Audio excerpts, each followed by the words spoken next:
How you doing, guys? Russian Labs here, and today I have an interesting video for you all.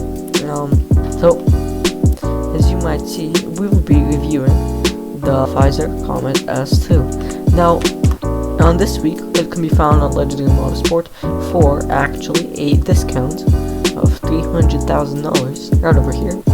Instead of 1.878 million, it is now 1.5 million. And as you can see, I did customize it a bit. And now what I really like about this car is, well, the back I think looks pretty fire. And I think if we take it for a spin, you will see what I mean. So this car in particular, I think it looks beautiful. It doesn't have any angles where it might look bad. And it is not the fastest car, that I can say. It's decently fast.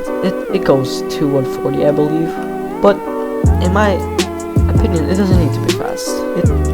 I believe is more of a pleasure vehicle, and what I like about it is the handling. It feels really nice. The handling does feel really nice. I think you can do drifts with this car.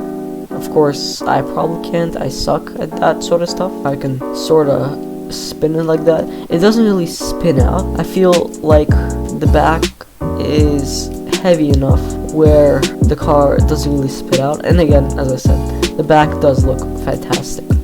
And if we actually, because this is a two-door car, we can do all the cool stuff like this. And when it's really low like this, I really like it. The back just, I believe, shines a bit more. And I like all the shapes that it has in the back. It looks like almost a very elegant car.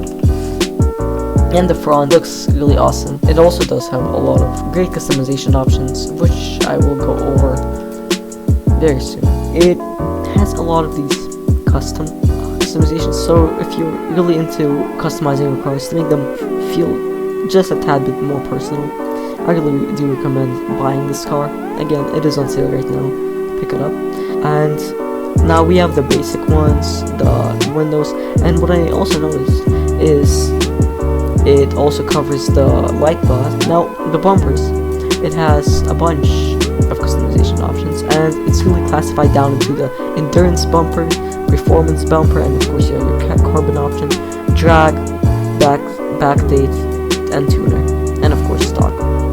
And that is also the same with these bumpers, only now we have much more. Again, you can see that we still have the backdate, all that stuff. But for this, I think whoever made this knew what they were doing, because they put this much customization options in the back, because I think they knew that this car's back does look pretty fire.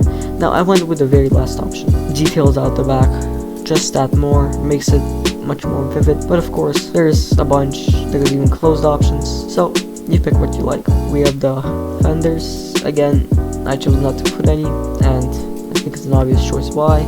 Fog lights, I chose not to. I really went for the clean build with this car.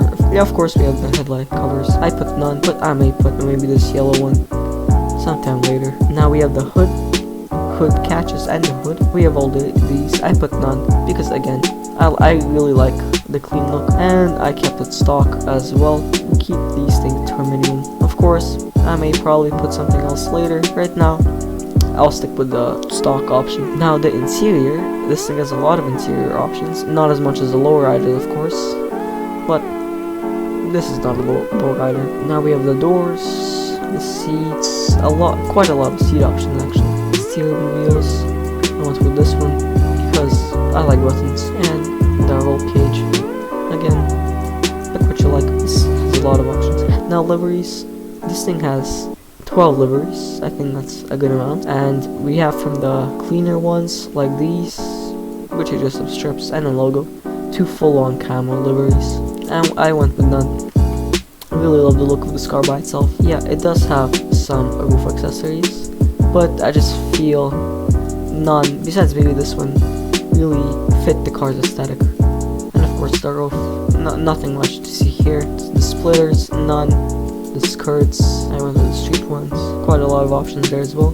Spoiler, there are some wild ones in here, which are just do not recommend getting. They look plain stupid. Look at this. And yes, sun strips. We'll probably change it later on to a yellow one maybe, or even none. Suspension, gotta keep it on lowered. And turbo, I really wouldn't recommend going turbo with this car, because again, I don't really feel like it needs to be that fast. It's more of a drifting vehicle anyway, and when you try to drift the car that fast, it's just not going to work out, trust me. And the sound of this car is really nice, even though it is a bit recycled. The wheels, I went with the stocks, but now let me actually change these right here. Gtao, that might work. The blue color, I might go with yellow if they have it. Yep, just like that. You have the wind deflectors, which is a customization you don't really see in a lot of cars, but again, I went with none because I'm just that type of person. This is a car really worth buying.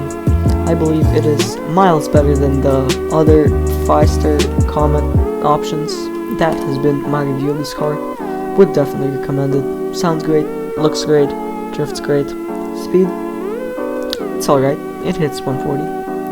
And yep, see ya. Stay tuned for more.